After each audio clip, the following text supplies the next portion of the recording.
Today, we're going to explore a rather curious theory about the Shrek universe, an idea that many of you might never have considered. What if Prince Charming and King Arthur were brothers? That's right. It might sound like a wild hypothesis, but there are details in the movies that raise this intriguing possibility. Since his first appearance in Shrek 2 Fox, Charming has always been referred to as a prince, which leads us to a simple question: who is his father? After all, if he's a prince, he must be the son of a king, right? However, we never hear anything about Charming's father in the movies. This mystery opens the door to theories. What if Charming's father was the same king who fathered Arthur, the rightful heir introduced in Shrek III? Today, we'll investigate this potential hidden connection between Charming and Arthur. Could the kingdom of Shrek be hiding secrets about its true royal lineage? Let's dive into this theory and see if it makes sense. Now that we've raised the question, let's build the foundation of this theory. To understand the possible relationship between Prince Charming and King Arthur, we need to go back in time, before Harold and Lillian ruled the kingdom we know from the films. Before King Harold took the throne, the kingdom was ruled by a king and queen whose names were never revealed in the movies. According to the theory, this king was married to the legitimate queen but had a secret relationship with the fairy godmother. Ambitious and manipulative, the fairy godmother had a big dream: to become queen, and to achieve this, she believed that the king would leave his wife and marry her. From this secret relationship, Prince Charming was born. Raised by his mother, the fairy godmother, Charming always believed that his destiny was to inherit the throne, as, in her view, he was a prince of royal blood. However, the king's legitimate wife also became pregnant, and from that marriage, Arthur was born, who would go on to be the future heir to the throne. Tensions rose as the fairy godmother realized that Arthur, being the legitimate queen's son, had a stronger position in the line of succession. With Arthur's arrival, the situation became unbearable for the fairy godmother. She was certain that the king would never leave his legitimate wife to marry her, and Arthur's birth only reinforced this certainty. Furious at losing her ambitions, the fairy godmother decided to take action.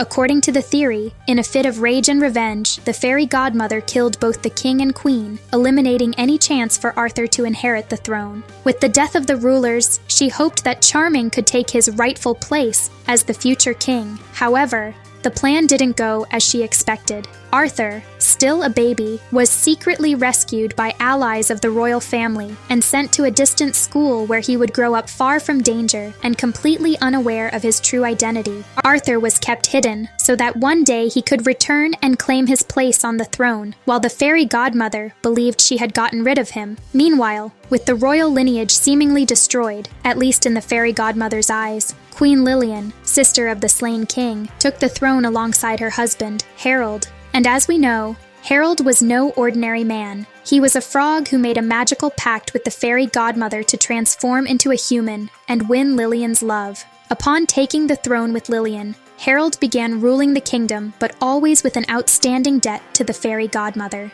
As part of the deal to become human, Harold was expected to fulfill the fairy godmother's wish at some point in the future, and she had very specific plans for this. The fairy godmother's goal was always to ensure that her son, Prince Charming, became king. And the perfect opportunity for this arose with Fiona, the daughter of Harold and Lillian. The fairy godmother planned for Charming to marry Fiona, thus uniting the families and placing her son directly on the throne. As part of her manipulative strategy, she made sure Harold felt the pressure to fulfill his promise, helping Charming in his mission to win Fiona. Charming, for his part, firmly believed that the throne was his by right. Raised with the status of a prince and convinced that his mother would always work to make him king, he pursued this mission with all his arrogance and confidence. However, throughout Shrek 2, we see how his plans begin to crumble when Fiona is already in love with Shrek, and her true love cannot be changed by the fairy godmother's magic.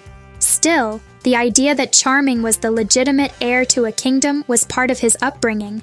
If he were truly the son of the former king, this belief in his right to the throne would make perfect sense and explain his obsession with marrying Fiona to claim what he believed to be his. Now that we know the details of the theory, let's explore the evidence in the movies that seems to support the idea that Charming and Arthur could actually be brothers. First, there's a scene in Shrek the Third that's quite suggestive. When King Harold is on his deathbed, he tells Shrek that there's more about the throne and the kingdom's history that Shrek still doesn't know. This suggests that there are ancient secrets involving the royal lineage that were never revealed. Although Harold doesn't have time to fully explain, it's implied that there's a bigger story about who has the right to the throne, something that could include the true origins of Charming and Arthur. Another important point is the mystery surrounding Prince Charming's father. In Shrek 2 Tax, despite Charming always being called a prince, we never find out who his father is. The fairy godmother never mentions who the king responsible for this title is, leaving a huge gap in the narrative that makes fans speculate. If Charming's father were, in fact, the former king of the kingdom,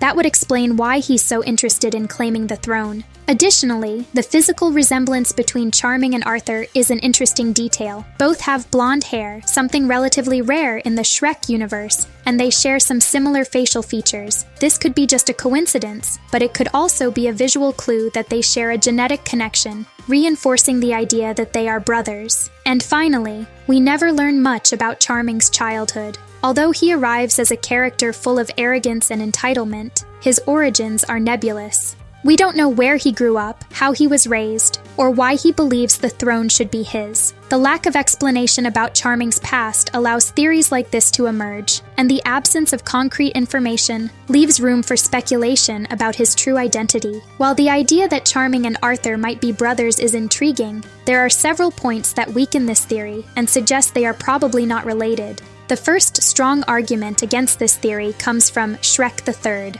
In the movie, Arthur is clearly described as a distant nephew of King Harold. This means he's part of a different lineage, and there's no mention that he has a direct connection to Charming or the fairy godmother. If Arthur and Charming were brothers, that would be extremely relevant, and certainly would have been explored in the narrative, especially considering the power struggles involving the throne. Another important point is the behavior of the fairy godmother. She is an extremely manipulative and strategic character, always acting to ensure maximum control and influence. If Charming and Arthur were truly brothers, the fairy godmother would have used that information to her advantage at some point. Revealing this connection could have been a powerful tool to secure the throne for Charming, or even to destabilize Arthur's position. However, at no point does she mention Arthur or any kind of relationship between them, which seems unlikely given her calculating personality. There's also the matter of the age difference between Charming and Arthur. Arthur is noticeably younger, making it hard to believe they could be brothers, unless there was an explanation for a large time gap between their births. The films don't suggest any significant age difference or explanation for this disparity, making the theory more difficult to support. Additionally, it's worth noting that Charming never talks about having a blood right to the throne. He always emphasizes that he needs to marry Fiona to become king. If he were truly the son of a king, he would have a legitimate line of succession and could claim the throne by inheritance without relying so much on marriage. The fact that he focuses so much on marrying Fiona suggests he doesn't have a direct claim to the throne, which further weakens the idea that he's the son of a former king. We've reached the end of this journey, and the theory that Prince Charming and King Arthur are brothers, while intriguing, has several points that make it difficult to support. On one hand, there are mysteries surrounding Charming and Arthur's lineage, as well as physical similarities between the two, raising suspicions about a possible family connection. The silence surrounding Charming's father and the hints left by King Harold in Shrek the Third are also puzzle pieces that could support this idea.